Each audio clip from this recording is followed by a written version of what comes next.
शिव कृपा के बिना ब्रह्म ज्ञान प्राप्त होना असंभव है। इसी असमंजस में घिरे देवर्षि नारद आकाश मार्ग से चले जा रहे हैं। उनके मन में दिव्य ब्रह्म ज्ञान प्राप्त करने हेतु भयानक द्वंद्व चल रहा है। नारद, तुम्हें ब्रह्म ज्ञान प्राप्त करने की इतनी ही लगन है तो तुम्हें काशी जाकर भगवान भोलेनाथ को कठोर तपस्या करके प्रसन्न करना होगा। तुमने परमपिता ब्रह्मा जी, श्री हरि विष्णु, भगवान भोलेनाथ और अपने गुरु बृहस्पति के पास जाकर हर संभव प्रयास किया, परंतु कहीं सफल नहीं हुए। तुम्हें कठोर तपस्या करनी होगी नारद। अपने पुरुषार्थ, परिश्रम एवं तपस्या से दिव्य ब्रह्म ज्ञान प्राप्त करना होगा, तभी तुम्हारा ज्ञान प्रशंसनीय होगा। ओम नमः शिवाय, ओम नमः शिवाय, ओम नमः शिवाय, ओम नमः शिवाय।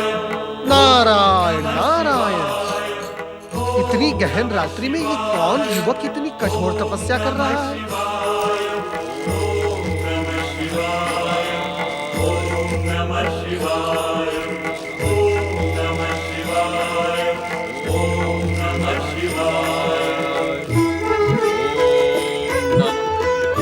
ये तो ऋषि और वह है,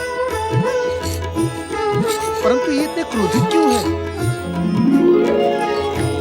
नमः शिवाय। सौम्य, क्या तुमने अपने गुरु के सुख चैन को छीन लेने का निर्णय कर लिया है?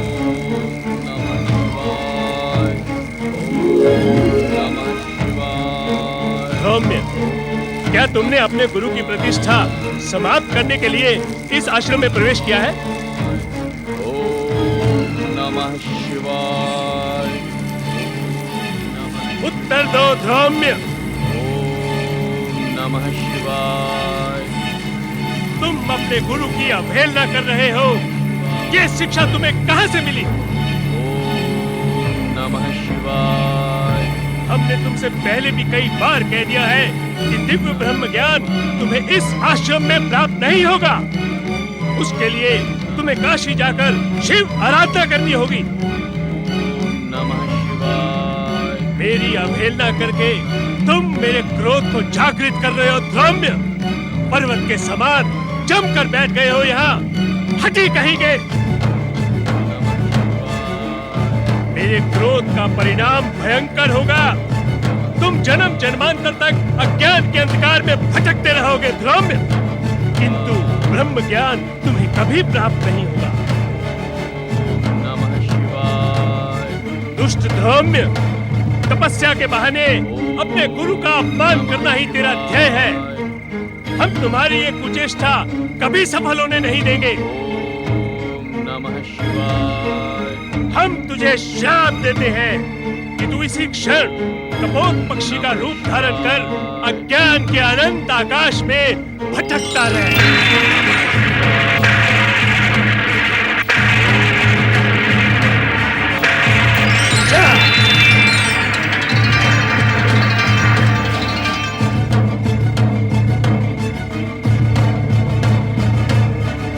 दिव्य ब्रह्म ज्ञान प्राप्त करने वाले मानव शरीर के लिए तरसता रहे। जा।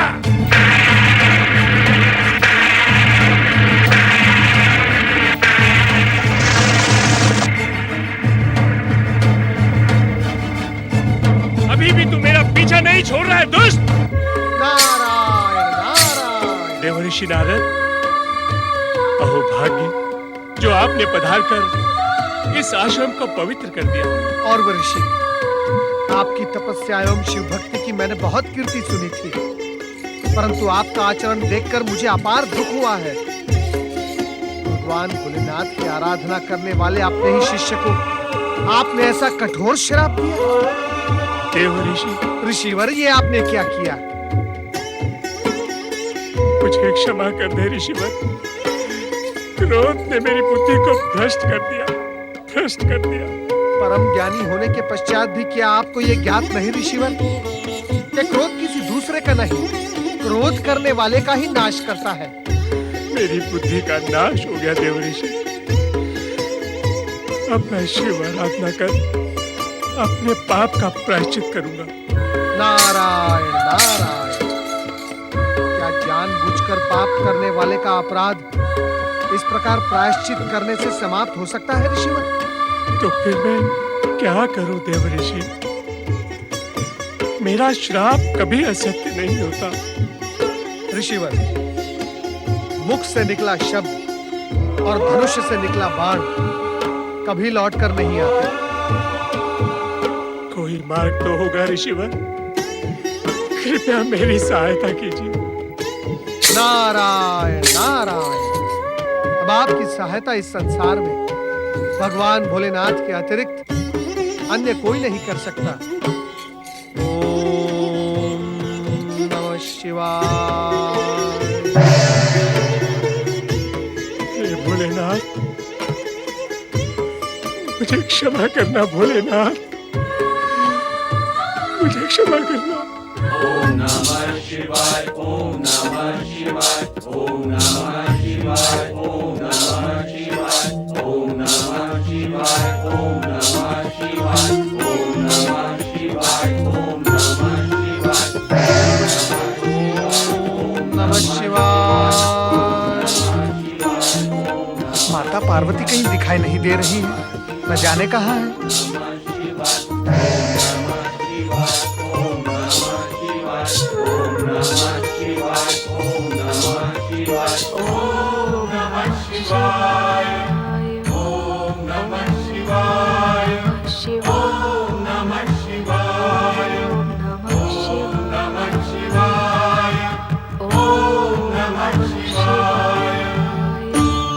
माता, माता, मैं आपके श्री चरणों में कुछ निवेदन करने का इच्छुक हूँ। कृपा करके आंखें खोले माता।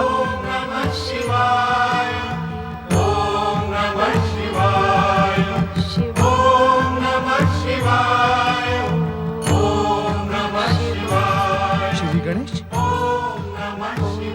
यहाँ इस प्रकार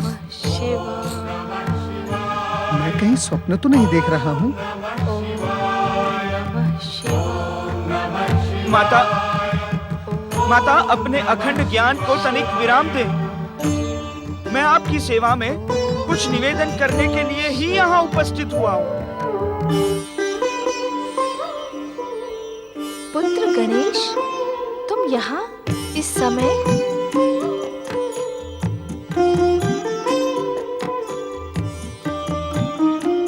माता, मुझे जैसे ही आपके मन की उद्विग्नता का आभास हुआ, मैं यहाँ उपस्थित हो गया। हाँ पुत्र, पिछले कई दिनों से मैं अपनी उद्विग्नता से व्यथित हूँ। क्या शिव की अर्धांगिनी स्वयं अपने अतुल तेज से ब्रह्म ज्ञान प्राप्त नहीं कर सकती? इसीलिए मैं शिव के ध्यान में मग्न हो गई, किंतु मेरा मन स्थिर नहीं है। अपनी शक्ति पर स्वयं मुझे विश्वास नहीं हो रहा है। मेरा मार्गदर्शन करो विघ्नहर्ता, मंगल करता पुत्र गणेश। माता, परात पर ब्रह्म शिव में ही ब्रह्म ज्ञान समाहित है। चलो हम सब मिलकर भगवान शिव से प्रार्थना करेंगे कि वे आपकी उद्विग्नता का अंत करें। चलो पुत्र।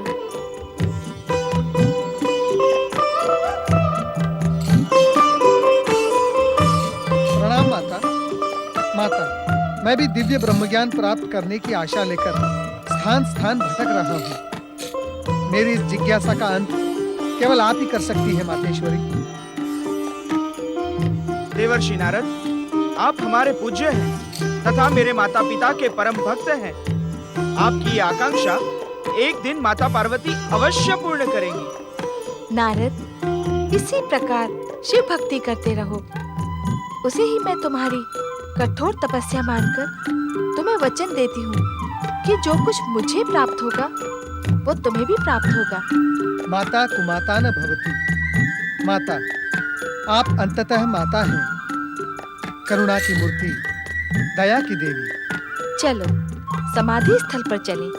ओम नमः शिवाय, ओम नमः शिवाय, ओम नमः शिवाय, ओम नमः शिवाय। ओम नमः शिवाय ओम नमः शिवाय ओम नमः शिवाय ओम नमः शिवाय ओम नमः शिवाय ओम नमः शिवाय ओम नमः शिवाय।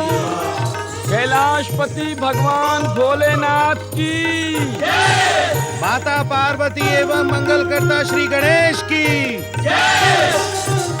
पुत्र गणेश, तुम्हारे यहाँ आने का उद्देश्य हमें स्पष्ट हो गया। नारद, तुम भी परम ब्रह्म ज्ञान की ललक में कहां-कहां भटककर अंततः यहाँ आए हो। भोलेनाथ, ब्रह्म ज्ञान प्राप्त करने की मेरी भटकाव यात्रा केवल यही सिद्ध करती है कि इस सृष्टि के प्रारंभ भी आप हैं और अंत भी केवल आप ही हैं। भोलेनाथ, ब्रह्म ज्ञान प्राप्त करने की मेरी ललक आपके श्री चरणों से आरंभ होकर फिर आपके श्री चरणों में आकर पहुंची है।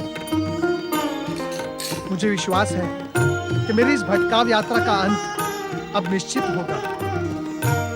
पूज्य पिताश्री, निसंदेह हम सभी शिव भक्तों के लिए ये गौरव योग्य विषय है कि हमारी प्रार्थना के स्वर आप तक पहुंच चुके हैं। आपकी भक्ति में लीन रहने वाले आपके सभी भक्त आपसे दिव्य ब्रह्म ज्ञान प्राप्त करने के अधिकारी हैं।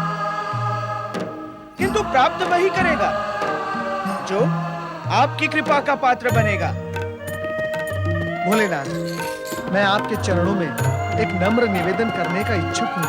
नारद, हम भी तुम्हारा निवेदन सुनने के इच्छुक हैं। भोलेनाथ, आप भले ही मुझे दिव्य ब्रह्म ज्ञान प्रदान न करें, मैं संतोष कर लूंगा, किंतु मेरा हृदय आपके परम भक्त धौम्य को उसके गुरु ऋषि औरव द्वारा दिए गए कठोर श्राप से क्षुब्ध है।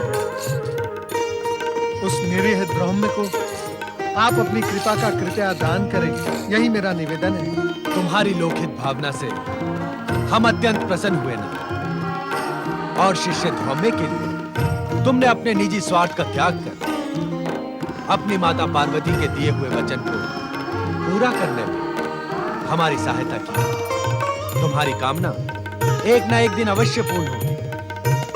किंतु मेरी कामना का क्या होगा स्वामी? इस प्रश्न का अस्तित्व अब समाप्त हो गया है देवी, क्योंकि नारद को ब्रह्म ज्ञान आपके माध्यम से ही प्राप्त होगा। यह आपका नारद को वचन है और आपके वचन की रक्षा करना हमारा परम उद्देश्य है। स्वामी, क्या हुआ देवी? आपको पति परमेश्वर के रूप में पाकर मैं धन्य हो गई भोलेनाथ। धन्य तो हम भी हो गए देवी, पत्नी के रूप में शिवा को पाकर। शिव और शिवा एक दूसरे के पूरक हैं। किसी एक के बिना सृष्टि की कल्पना भी नहीं की जा सकती।